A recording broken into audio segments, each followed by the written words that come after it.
各位朋友，大家好。最近有網友希望我講下現金分享呢個話題。事緣就係因為每年嘅現金分享通常都會提咗一個時間表，可能話咩年齡段嘅人幾時可以收到錢。但係今年呢，都5月底啦，遲遲都未有着落，令到市民去憂心話會唔會唔派呢？其實關於呢啲疑慮啦，同埋政府話未來要優化呢個現金分享計劃，又話咩183日嘅離澳條件乜嘢嗰啲。我就係可以送2個字俾佢，廢話。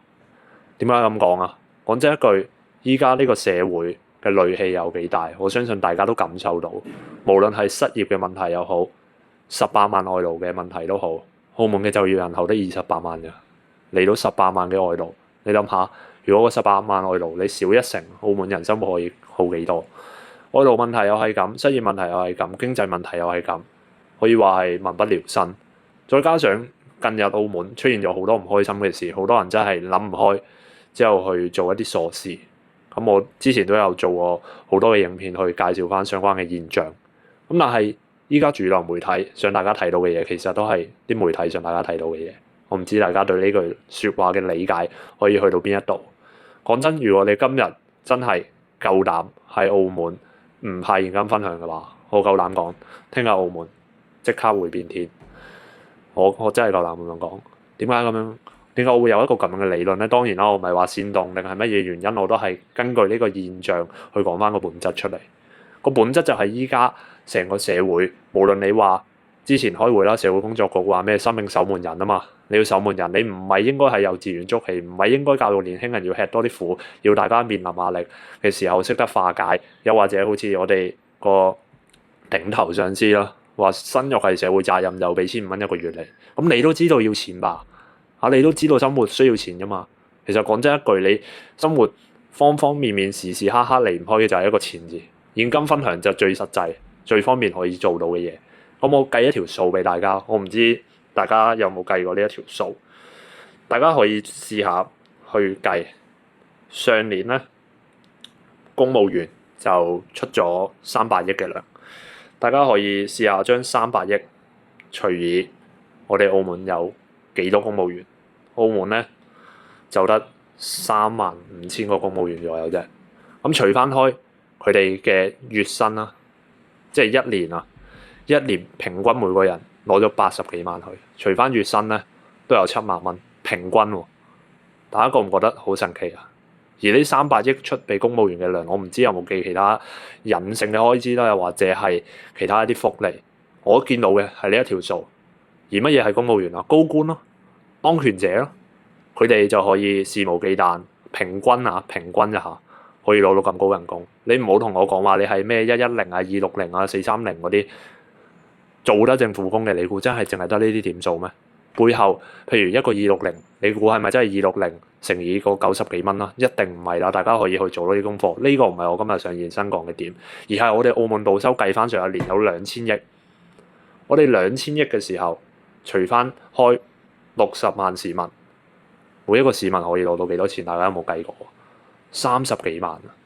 我冇記錯嘅話，咁每個人可以派到30幾萬，派1萬蚊出去，有咁難咩？嗰一個社團資助要幾千萬批，嗰一個地方掘路要幾多千萬又批，社會市民大眾啦，真係最基層需要呢筆錢嘅，唔批唔講，唔俾一個底氣嚟，知唔知有幾多人等緊呢筆錢開飯啊？講真一句，大家有冇聽過邊際成本呢句説話咧？呢4個字，邊際成本嘅意思就係當你一個人，譬如翻緊一份工穩定嘅工，你額外多少少嘅收入，其實對於你嚟講都好多，因為生活之中有好多嘅成本係已經固定咗，譬如你嘅屋租，譬如供樓、供車、小朋友嘅生活費、衣食住行呢啲全部都係需要錢。當你一個月剩到1000蚊，咁如果你額外派多咗1萬蚊出嚟，甚至話未來係有機會加碼嘅，咁對於澳門市民係咪最直接嘅幫助啊？唔需要講係定唔係，一定係嘅。你唔好同我講話派錢啊，有惡性嘅影響，就好似之前嗰個唔知邊個高官講過，某一個司長啦。有人提出話增加養老金，大家知唔知依家你60歲，譬如你60歲啦，你屋企有人60歲去攞退休金有幾多錢啊？係咪真係好似政府講咁3000幾蚊一個月啊？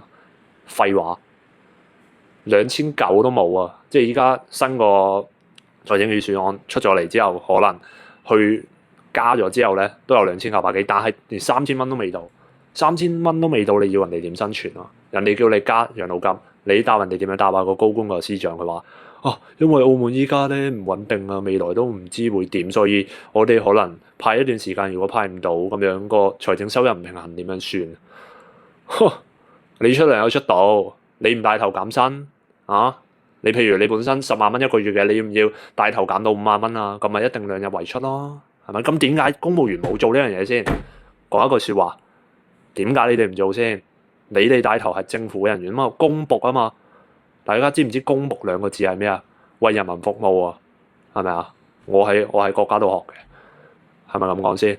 如果你要咁樣講嘅話，國安法絕對可以懲治到呢班人啦，都唔愛國愛澳嘅，係咪？自己為咗自己自肥，咁啊不停加人工咯，係咪？要苦就苦市民先，要大家顧全大局嘅時候咧，佢哋就係大局啊！要大家顧全集體利益嘅時候咧，佢哋就係集體。要犧牲小我嘅時候咧，市民就係小我。咩條件啊？咩玩法啊？咩183有我講到粗口唔好意思，真係好神奇嘅。派錢就派錢都講咁多嘢，等於你出到街啊，你埋單嘅時候，我優化下我個付款方式先。人哋即刻喺個店面度踢你出去啦，優化下付款方式，俾就俾啦。2嚿水就2嚿水，1嚿水1嚿水，優化下付款方式啊！定係你諗住食完飯之後唔俾錢走啊？個道理就係咁簡單咁淺白嘅道理，但係大家需要傾咁多嘢咩？優化計劃又開多幾個會，開多幾個會又要請幾多公務員，就幾多流程啊？又要揾個顧問翻嚟衡量下呢筆數可唔可以，之後又出糧俾某一啲顧問又出幾千萬幾百萬，派就派啦，搞咁多嘢咩183日，真係搞笑啊！我淨係可以講一句説話：用之於民，還之於民。今日賭收係邊個賺翻嚟嘅？係咪公務員個個揼釘揼翻嚟啊？揼釘係邊個啊？莊豪啊？唱錢係邊個啊？賭場帳房啊？咁簡單嘅利害關係唔識咩？帶頭收賭收翻嚟之後，結果咧，你同我講話嗰啲錢要計過度過量入為出啊，未來有機會乜嘢啊？人啊，始終有一日會收檔噶啦。咁你依家係咪要收咗檔先啊？唔係吧？個道理唔係咁吧？呢啲障眼法，呢啲邏輯，下老人家就得啫。你一個後生仔，一個有諗法嘅人，冇可能吧？好似你話澳門人離開咗澳門冇機會享受呢個福利，點解底層大家要互害咧？大家都係澳門人，揸得身份證啊，應該係一家人噶啦。咁唔係應該大家團結起身派多啲錢？係對比於我削減完佢福利，你覺得削減完福利入到你袋咩？你係咪覺得有人外國移民啊、留學啊，即係去到其他地方啊，吸呢啲福利係有呢啲人存在，但係佢影響到你幾多錢啊？講真一句，我依家同你講啊，我可以唔派俾外國嗰啲人，但係咧我現金分享就拖你半年，同埋我可以即刻派俾你。咁外國嗰啲人咧一樣可以派，你會揀邊樣啊？你一樣咪揀後者。你一樣係想快啲攞到錢啫嘛，即係人哋發生咩事係唔關你事㗎，你就諗下自己袋到幾多錢先啦，係咪啊？講真一句，依家咁多人離唔開都係因為錢㗎嘛。有錢邊個唔想出去玩啊？有錢邊個唔想消費啊？有錢嘅話，邊個唔想話搞呢啲更加多嘅嘢去推動成個經濟嘅發展啊？唔係搞嗰啲乜嘢消費大獎賞，消費大獎賞本質就係一個賭。有啲人話唔係啊，你俾咗50蚊，你可以獲得相對應嘅嘢。大家讀過書嘅人應該都知道，唔係咁簡單㗎吧？即係當成個環境大家都有錢嘅時候，你覺得你係咪有錢人啊？個道理係咁咯，深入落去講，我今條影片講唔到，我下一條影片再同大家講。總之依家個情況就係咁嚴重，但係無論喺度講啲咩都好，我可以拉一個好靚嘅標題嘅，講呢啲之後吸引到一堆人睇，咁之後點咧？有意義咩？有意義咩？真係有意義咩？成件事好反智啊！根本就係好簡單呢件事，點解成日都要諗咧？同樣好似之前話搞個咩守門人，就係解決外勞問題、解決失業問題。年輕人個個有工開，老年人個個有退休金攞。依家係咪窮到咁啊？2000幾億動收啊，去咗邊啊？係咪要公開啊？要唔要公開下每一個所謂公務人員嘅一個財產制度？要唔要公開先？要唔要公開每一個機構租嘅屋背後嘅業主係邊個？會唔會有你嘅關係先？要唔要啊？人哋其他正常國家啊，所有公務員都要公開嘅嚇。呢啲嘅敏感話題我就唔講太多啦。總之現金分享就係咁簡單咯。一係就派，唔派嘅話，成個社會會點？大家都諗到會點啦，係咪？要派就派多啲，1萬蚊冇搞笑啦，2000幾億除翻60幾萬人，一人有30幾萬嘅，一人有30幾萬啊，聽唔聽到啊？30幾萬1/30咋？我當你派15,000啊，我當你派15,000都係5% 啫嘛，係咪咁樣計啊？係咪嗰5% 咁影響到你生活啊？咁影響到你導收啊？咁影響到你社會建設啊？咁如果咁影響嘅話，最多唔掘路咯。我依家行翻呢啲路，我架車會爆炸咩？唔會吧？我最多咪唔搭輕軌咯。我唔搭輕軌嘅話，我翻唔到工咩？唔係吧？係咪啊？唔係咁樣噶嘛。本身生活嘅嘢都未解決好，你又同我喺度搞宏大理想，又喺度搞啲乜嘢元宇宙，搞啲乜嘢？總之一切基本嘅嘢未搞好，你係咪應該安撫好你嘅市民先？派消費卡又好，現金分享都好，最好嘅方式就15,000現金分享，之後5000蚊消費卡，當場成個澳門穩定晒啦，使乜搞咁多嘢啊？又研究又分享，你研究得嚟嗰啲經費啊，研究得嚟嗰啲時間啊，都幫到好多市民㗎。你好似我自己為例啊，我就係等住呢筆現金分享，佢一路都唔派咁我點啊？我諗唔開，我做啲乜嘢啊？真係影響社會和諧嘅喎，係咪啊？所以今日呢條影片道理就係咁簡單啫。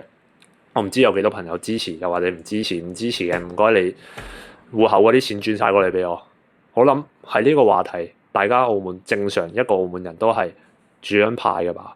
講話唔派嗰啲話咩未來社會會點樣？簡單一個字轉過嚟俾我。你咁深明大義啊嘛，係咪啊？咁識為社會着想啊嘛，咁識為政府慳錢啊嘛。所以今日嘅影片，我希望大家可以盡量分享俾身邊多啲嘅人去知道。澳門嘅市民係真係需要呢筆錢，無論你係有錢嘅又好，冇錢嘅又好，只要你揸得澳門身份證，大家就係家人。一家人唔係應該去互害話啊，你冇得派咁，我就會派多啲，唔好搞笑啦。佢冇得派啊，未來搞得一個啊，搞埋你添啊。咁啊，同大家傾住咁多先，希望大家可以多多分享呢條影片。我哋下條影片再見，拜拜。